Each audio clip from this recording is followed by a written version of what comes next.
तो सभी को एक बार फिर से मेरे YouTube channel geography with Raj sir में स्वागत है। आज हम लोग जो पिछले टॉपिक छूटा हुआ था उसी टॉपिक से आगे बात करते हैं। हमारा जो टॉपिक था वो था प्राकृतिक वनस्पति। प्राकृतिक वनस्पति में हम लोग जो पीछे बहुत सारी चीज़ें बात कर चुके हैं उसमें उष्णकटिबंधीय सदाबहार और अर्ध सदाबहार वन के बारे में पूरा डिटेल हमने बात की थी। मैप के साथ उसका डिस्क्रिप्शन किया था, कहाँ पे पाए जाते हैं, क्यों पाए जाते हैं, कौन सी उनकी प्राकृतिक अनुकूल जलवायु दशाएं पाई जाती हैं जिनसे वो डेवलप होते हैं। अब दूसरा जो वन है भारत में मुख्य वन है वो वन है उष्णकटिबंधीय पर्णपाती वन। तो इसके बारे में आज हम लोग बात करेंगे। उष्णकटिबंधीय पर्णपाती वन, उष्णकटिबंधीय पर्णपाती वन, और इसमें देखेंगे कि इसकी क्या क्या चीजें हैं। उष्णकटिबंधीय पर्णपाती वन, हम लोग क्या बात कर चुके हैं कि प्राकृतिक वनस्पति कहते किसे हैं, प्राकृतिक वनस्पति में अनुकूल दशाएं क्या क्या होती हैं, कौन कौन से फैक्टर कार्य करते हैं और उन फैक्टरों से प्रभावित होकर भारत में कौन कौन से वन पाए जाते हैं। तो पहला वन जो था उष्णकटिबंधीय सदाबहार और अर्ध सदाबहार वन के बारे में बात की गई थी। आज जो बात हम लोग करने जा रहे हैं वो दूसरा प्रकार का वन है, वो है उष्णकटिबंधीय पर्णपाती वन। तो उष्णकटिबंधीय पर्णपाती वन को भारतवर्ष में, पूरे भारतवर्ष में मानसूनी वन के नाम से भी जाना जाता है। इसे मानसूनी वन भी कहते हैं। यार यह जो वन है भारत में बहुतायत में पाया जाता है। सबसे अधिक क्षेत्रफल में अगर देखा जाए तो उष्णकटिबंधीय पर्णपाती वन ही पाए जाते हैं। जो आप देखिएगा तो शिवालिक के दक्षिणी ढलान से लेकर कन्याकुमारी तक इसका विस्तार पाया जाता है, इस वनों का विस्तार पाया जाता है। और ये जो वन है भारत में, ये जो वन है इसके कुछ अलग अलग विशेषताएं हैं। सबसे पहले इसके बारे में हम लोग जानते हैं कि ये आखिर इसको विस्तार कहाँ पाया जाता है। इसे हम लोग मानसूनी वन भी कहते हैं, मानसूनी वन भी कहते हैं इसे हम लोग, ठीक है। मानसूनी वन भी कहने का तात्पर्य कि जो वर्षा 100 से 200 सेंटीमीटर तक होता है उसे हम लोग मानसूनी वन कहते हैं। लेकिन पर्णपाती वन का विस्तार कहाँ पर पाया जाएगा तो भारतवर्ष में, तो जहां पे वार्षिक औसत वर्षा अगर 70 से 200 सेंटीमीटर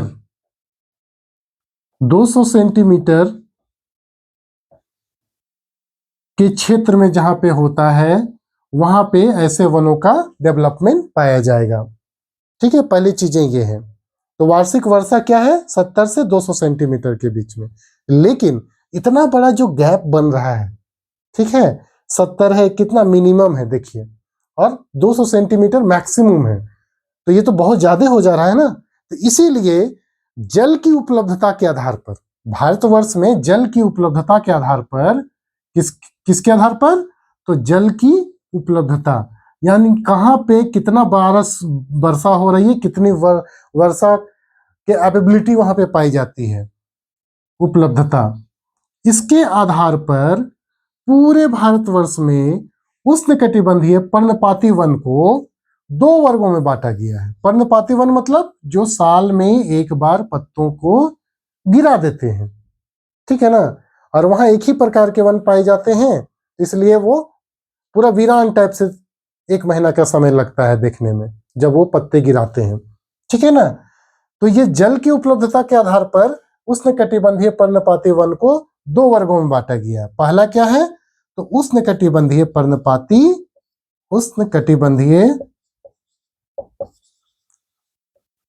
आर्द्र पर्णपाती वन, है ना, उष्णकटिबंधीय आर्द्र पर्णपाती वन।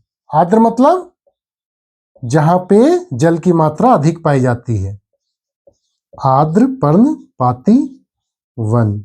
और दूसरा क्या है उष्णकटिबंधीय शुष्क पर्णपाती वन, उष्णकटिबंधीय शुष्क पर्णपाती वन। दोनों में अंतर देख लेते हैं हम लोग क्या है, ठीक है, तो यहां तक तो देख लीजिए, यहां तक देख लीजिए कि जल की जो उपलब्धता है वर्षा का, ठीक है, क्यों क्यों बांटा गया, क्योंकि ये बहुत बड़ा मार्जिन को दिखा रहा है, कहाँ 170 और कहाँ 200 सेंटीमीटर, तो इसलिए इसको दो भागों में बांटा गया। ठीक है, तो वह क्षेत्र, भारत का वह क्षेत्र जहां वर्षा की मात्रा अधिक होती है, वर्षा की मात्रा अधिक होती है, यानी 100 से 200 सेंटीमीटर, तो उस क्षेत्र में विकसित वन को हम लोग उष्णकटिबंधीय आर्द्र पर्णपाती वन कहते हैं, यानी वहां वर्षा की मात्रा अधिक है। ठीक है ना, और जनरली यही मानसूनी वन कहलाता है, 100 से 200 सेंटीमीटर। कभी भी ऑब्जेक्टिव में आएगा तो 100 से 200 सेंटीमीटर का वितरण वाला क्षेत्र मानसूनी वन कहलाता है।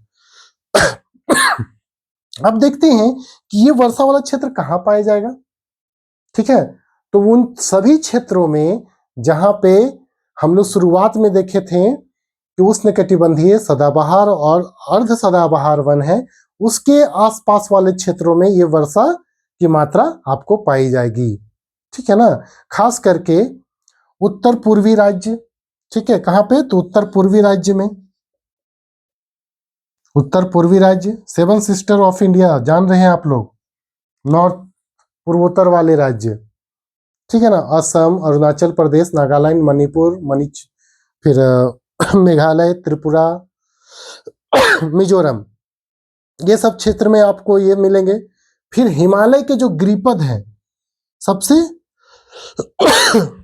दक्षिण वाले भाग में, हिमालय के दक्षिण वाले भाग में, हिमालय के गिरिपद मतलब गिरि मतलब हिमालय पर्वत के एकदम नीचे पिंदा वाला भाग, गिरिपद भाग में, ठीक है, वहां पे ये वर्षा वाला क्षेत्र पाया जाएगा। फिर कहां पाया जाएगा, तो पश्चिमी घाट में पाया जाएगा, पश्चिमी घाट, ठीक है, पश्चिमी घाट में पाया जाएगा। ठीक, और कुछ अगर आप देखिएगा पश्चिमी घाट के अलावे तो उसके पूर्वी ढाल में, पश्चिमी घाट के पूर्वी ढाल में, पश्चिमी घाट के पश्चिमी ढाल में क्या पाया गया था, उष्णकटिबंधीय सदाबहार वन, क्योंकि वहां अधिक वर्षा होती है। उससे थोड़ी कम वर्षा होती है पश्चिमी घाट के पूर्वी ढलान की ओर, पूर्वी ढलान की ओर, क्योंकि वो वृष्टि छाया क्षेत्र में है, तो पश्चिमी घाट के पूर्वी ढलान। तो यहाँ पे आपको क्या मिलेगा, तो उष्णकटिबंधीय आर्द्र पर्णपाती वन मिलेंगे। ठीक है ना, और कुछ भाग आप जाइएगा तो ओडिशा, ओडिशा में भी आपको ये वन मिलेंगे। ठीक है, ओडिशा में भी ये वन मिलेंगे। आगे हम लोग बात करते हैं कि इन वनों में कौन कौन से वृक्ष पाए जाते हैं, कौन कौन से वृक्ष पाए जाते हैं। तो जो मुख्य वृक्ष हैं वो देखिए कौन है, सबसे पहला सागवान, याद रखिएगा, उष्णकटिबंधीय पर्णपाती वन में ही, लेकिन उसमें भी किसमें, तो उष्णकटिबंधीय आर्द्र पर्णपाती वन में सागवान। दूसरा साल, शीशम, ठीक है, ये मुख्य 3 वृक्ष हैं। देखिए, फिर और बहुत सारे वृक्ष हैं, जैसे हुर्रा है, महुआ है, जो हम लोग के क्षेत्र में पाया जाता है, आंवला है, शेमल है, कुसुम है, चंदन है, इस तरह से बहुत सारे वृक्ष आपको दिखाई देंगे। ठीक है ना, अब हम लोग दूसरी की तरफ बढ़ते हैं, तो ये वाला, इसका बात करते हैं हम लोग।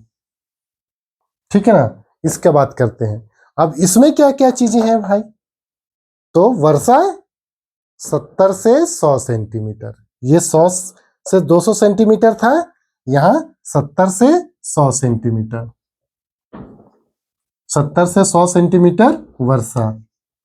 भारत के जिन क्षेत्रों में होता है वहां पे उष्णकटिबंधीय पर्णपाती वन का कौन सा उप प्रकार, तो उष्णकटिबंधीय शुष्क पर्णपाती वन। ठीक है, शुष्क पर्णपाती वन। अब वहां पे हम लोग देख लेते हैं कि वर्षा तो हम लोग देख लेंगे, अब वहां पे वृक्ष कैसे पाए जाएंगे, तो वृक्ष पाए जाएंगे जिनके चमड़ी मोटे होते हैं, कांटा होता है उसके तनों में। ठीक है ना, क्यों, क्योंकि वो जो वर्षा वहां पे कम होता है तो उसको कांटेदारों वनों, जैसे कांटेदार वन, ठीक है ना, कैक्टस, इस या फिर पलास, ठीक है, कैक्टस नहीं आएगा, पलास आ जाएगा, अमलतास आ जाएगा, बेल आ जाएंगे, खैर आ जाएंगे, ठीक है, ये सारी चीजें आपको इस क्षेत्र में मिलेंगी, ठीक है ना, उष्णकटिबंधीय शुष्क पर्णपाती वन में। अब ये आखिर कौन कौन से क्षेत्र मुख्यतः पाए जाते हैं, ये कौन सा क्षेत्र है भारत का जहां पे ये पाया जाएगा?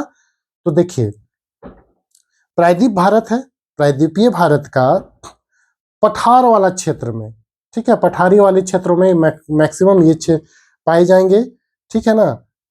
उसके बाद आप अगर चलिएगा तो राजस्थान का जो पश्चिमी भाग है, राजस्थान के पश्चिमी भाग और दक्षिणी भाग में जहां पे कम वर्षा पाया जाता है, ठीक है, वहां पे ये वन पाए जाएंगे। तो उष्णकटिबंधीय पर्णपाती वन के तहत ज्यादा विस्तार पाया जाता है इस क्षेत्र, इस वन का, और कुछ क्षेत्रों में इसका, जहां पे वर्षा की मात्रा कम होती है, ठीक है ना, कम होती है। अब देख लेते हैं एक मैप बना के कि आखिर इसका वितरण कहाँ कहाँ पे है। मैप में हम लोग देख लेते हैं कि इस वन का वितरण कहाँ कहाँ पर है। बहुत आसान है, जो हम लोग क्लास का ये सीरीज चल रहा है प्राकृतिक वनस्पति का, उसको अगर आपको समझना है तो इससे पीछे वाला क्लास को आप जरूर देखेंगे ताकि आपको ये समझ में आएंगे, ठीक है। तो देखिए कहां पे ये पाया जाएगा, ठीक है। भारत का एक जनरली मैप बनाइए, स्केच मैप, इसको हम लोग रेखा मानचित्र कह सकते हैं, स्केच मैप कह सकते हैं, क्योंकि ये नॉट टू स्केल है, स्केल के द्वारा, स्केल के आधार पर ये नहीं बना हुआ है।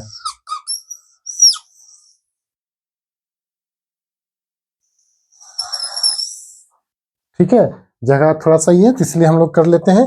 अब देखिए कि कहां पे है ये, तो हिमालय के गिरिपदीय क्षेत्र से, शिवालिक हिमालय यहां से, ठीक है, यहां से ये वाला जो क्षेत्र स्टार्ट होता है, इधर तो मरुस्थल वाला भाग हो गया, इधर वो वाला हो गया, और यहाँ थोड़ा सा कांटेदार वृक्ष वाले भाग हो गए। बाकी बाद यहां से पर्वतीय हो गए और ये डेल्टाई वाले क्षेत्र, ठीक है, यहाँ पे थोड़ा सा ये वाला भाग। तो ये पूरा का पूरा जो क्षेत्र है, पूरा का पूरा ये जो क्षेत्र है, ये पूरा का पूरा क्षेत्र आपका उष्णकटिबंधीय पर्णपाती वन के तहत आ जाएंगे, पूरे के पूरे, पूरा ये वाला भाग। इसको थोड़ा सा छोड़ देंगे क्योंकि ये कांटेदार वन वाले भाग हैं, वृष्टि छाया क्षेत्र वाला, ठीक है। तो ये पूरा का पूरा भाग, इससे पीछे जो हम लोग मैप बनाए थे उसमें डिटेल देखे थे। तो ये जो भाग है ये आपका उष्णकटिबंधीय पर्णपाती वन वाला भाग है।